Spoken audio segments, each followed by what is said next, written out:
బొగ్గు గనుల కోసమే కొన్ని వార్తా కథనాలు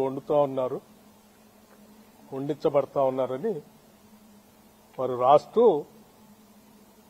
దాంట్లో నా పేరును కూడా తీసుకొని వచ్చి వారు పెద్ద అక్షరాలతో రాశారు. ముందుగా అసలు సింగరేణి కాలరీకి సంబంధించిన ఆస్తులు బొగ్గు గనులన్నీ కూడా తెలంగాణ ప్రజల ఆత్మాది. తెలంగాణ రాష్ట్ర ప్రభుత్వం ఈ రాష్ట్రానికి సంబంధించిన ఆస్తులు.